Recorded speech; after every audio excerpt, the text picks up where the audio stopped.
కోటి, మనం అనుకున్న ప్లాన్ ఈ రాత్రికి అమలైపోవాలి.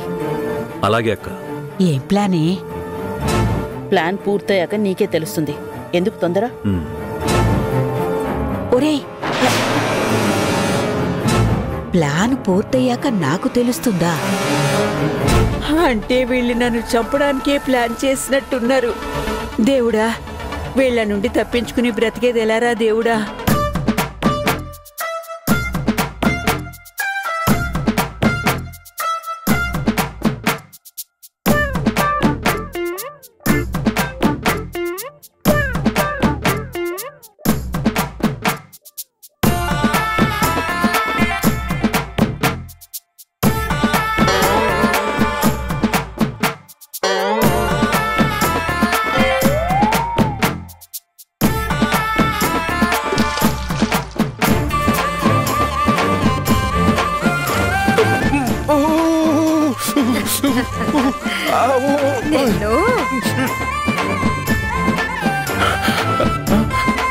ఇంకా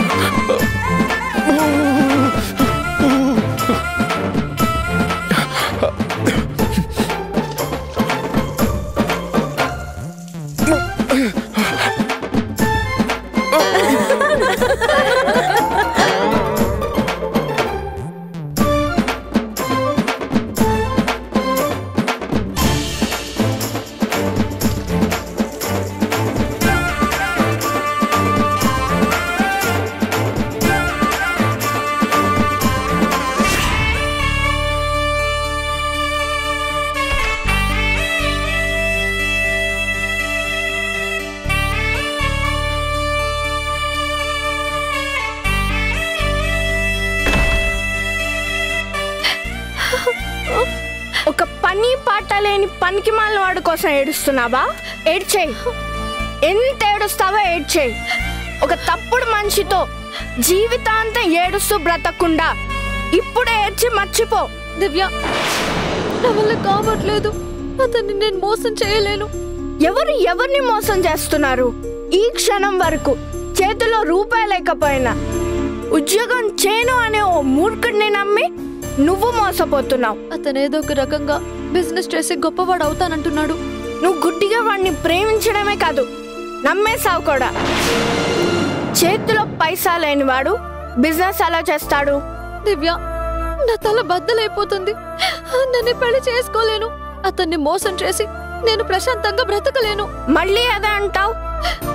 వాణ్ణి నువ్వు మోసం చేయట్లేదు, వాడే కళ్ళబొల్లి మాటలు చెప్పి నిన్ను మోసం చేస్తున్నాడు. లేదు దివ్య, అతను నన్ను ఎంతగానో ప్రేమిస్తున్నాడు. అవునా? వాణ్ణి ఎంతకాలంగా తెలుసు? మహా అయితే 4 ఏళ్ళుగా మంచి పరిచయం. ఓ సంవత్సరంగా లేని ప్రేమ ఉందని మోసపోతున్నావు, అంతేనా? ఓ సంవత్సరంగా నిన్ను నమ్మి ఉన్నాడని అంతలా ఇదే పోతున్నావు. 23 ఏళ్లుగా అమ్మా నాన్న నిన్ను నమ్ముతున్నారు, వాళ్ళని నువ్వు మోసం చేస్తున్నావు అని నీకు అనిపించట్లేదా? దివ్య, నువ్వు నన్ను మాటలతో చిత్రవద చేస్తున్నావు. నాకు బ్రతకాలని లేదు. చచ్చిపో.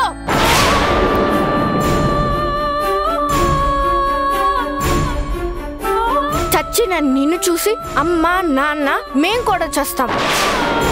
ఆ తర్వాత ఎవరికి ఏ బాధ ఉండదు. దివ్య ప్లీజ్, నీకు దండం పెడతాను, దయచేసి అర్థం చేసుకో. నీకంటే 7 ఏళ్ళు చిన్నదాన్ని. నాకు అర్థమవుతున్న విషయం నీకెందుకు అర్థం కావట్లేదు? ఒకసారి మన కుటుంబం గురించి ఆలోచించు.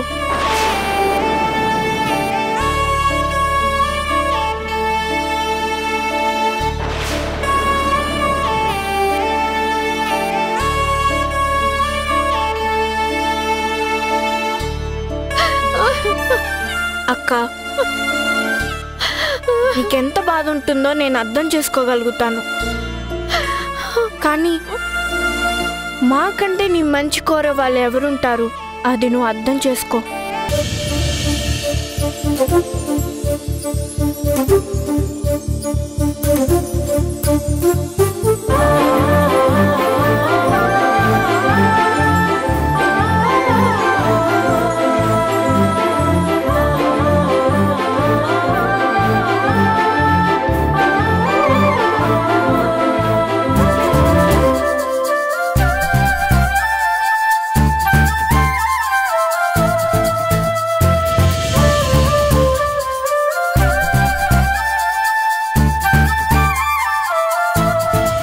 తెలియక బావ చేతిలో శూలం గుచ్చి పెద్ద పొరపాటు చేశాను.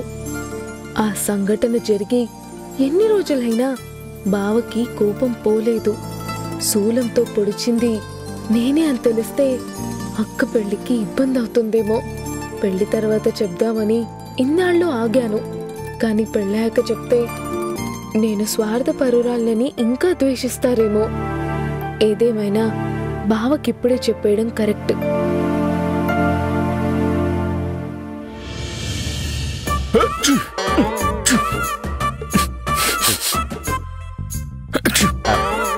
ట్యాంకుల్ ట్యాంకుల్ చన్నీరు నెత్తిని గుమ్మరించారు.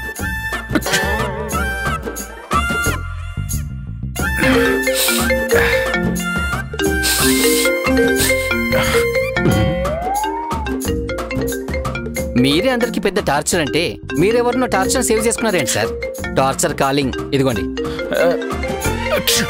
మాట్లాడాల్సిన అవసరం లేదు, కట్ చేసి అక్కడ పెట్టేసి.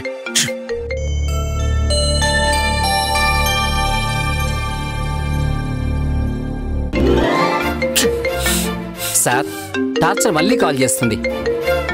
ఇదో పెద్ద జిడ్డు, పట్టుకుంటే వదలదు. ఇటు God bless you, God bless you. God bless you.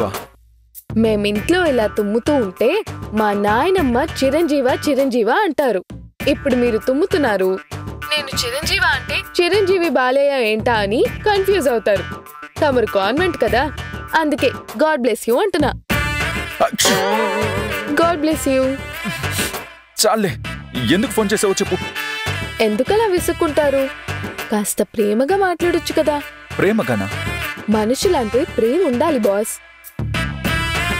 అసలు ఆ మాటకొస్తే ప్రాణమున్న ప్రతి జీవిపై ప్రేమ ఉండాలి. ప్రేమ లేకపోతే ప్రాణం లేనట్టే లెక్క. కొటేషన్ బాగుంది. ఓ ఆటో కొని వెనకాల రాయి, బాగుంటుంది. బాస్, ఆటో వాడి కొటేషన్ వెనకున్న బాధలో కూడా ప్రేమ ఉంటుంది. ఆపుతావా? ఎందుకు కాల్ చేసావు?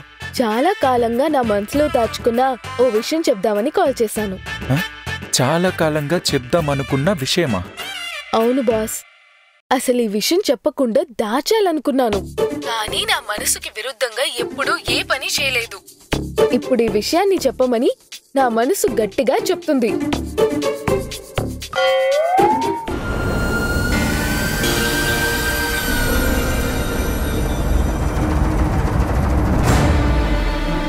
రే, అందరూ జాగ్రత్తగా వినండి. రిసార్ట్ కాస్త సద్దుమనిగాక వాడికి కాల్ చేసి ఏదో విధంగా బయటకొచ్చేలా చేస్తాను. వాణ్ణి అటాక్ చేసి మూట కట్టి ఈ బండిలో వేసుకొని వెళ్ళిపోదాం. ముహూర్తం దాటిపోయేంత వరకు విడిచిపెట్టద్దు. ముహూర్తం టైంకి పెళ్లి కొడుకు లేకపోతే పెళ్లికొచ్చిన జనం రకరకాలుగా కథలు చెప్పుకుంటారు. మొన్నటి వరకు పెళ్ళొత్తున్నవాడు ఇప్పుడు ముహూర్తానికి ముందే పారిపోయాడని మనమే ఒక కట్టు కథ సృష్టిద్దాం. ఆ కోపంతో చిందు వాళ్ళ నాన్న ఆ ముహూర్తానికి ఎవరో ఒకరితో పెళ్లి జరిపించాలని చూస్తాడు. ఆ సమయానికి నేనేంట్రై తన మీద తాళి కడతాను. నీ ఆలోచన కరెక్ట్ మావా. ఈ రాత్రికి కిట్టి పరిస్థితుల్లోనూ ఆ నందుగాడిని కిడ్నాప్ చేసి తీరదాం.